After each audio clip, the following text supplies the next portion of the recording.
1492, Christophe Colomb découvre l'Amérique. Il est persuadé d'avoir été guidé par Dieu, et il ne se trompe pas. Le Seigneur Jésus-Christ, pour permettre à ses plans de s'accomplir, a inspiré cet homme, et bien d'autres après lui, à conquérir ce continent oublié et à découvrir les peuples qui y vivent. Qui sont les Indiens d'Amérique? D'où viennent-ils? Comment ont-ils construit leur civilisation?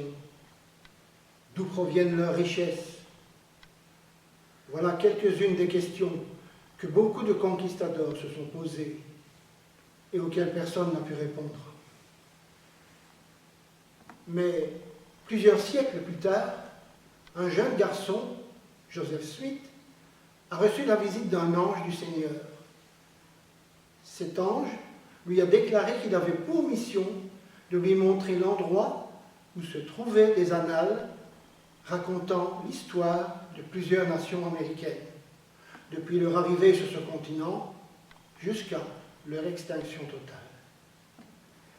Ces annales, gravées sur des plaques d'or dans un langage ancien, ont été traduites en anglais par Joseph Smith par le pouvoir du Saint-Esprit.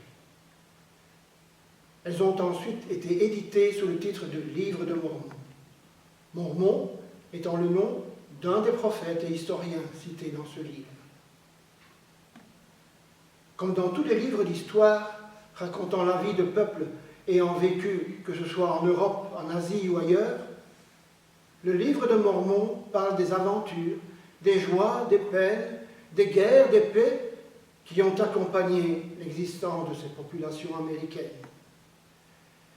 Il raconte surtout comment le Seigneur y a suscité des prophètes pour enseigner, guider et diriger tous ceux qui voulaient suivre ses directives. Le livre de Mormon parle de la visite du Christ en personne aux habitants du Nouveau Monde et il raconte son ministère parmi eux.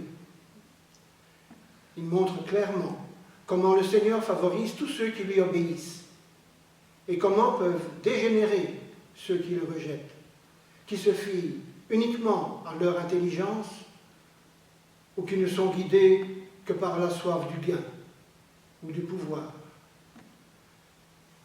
Le livre de Mormon est un témoin du Christ qui ne contredit pas la Bible, mais au contraire, qui confirme ses enseignements. Il affirme que le monde entier peut être heureux en suivant les lois de Dieu et que la terre peut devenir un paradis si les hommes veulent mettre en pratique les principes élevés donnés par Jésus et par ses disciples.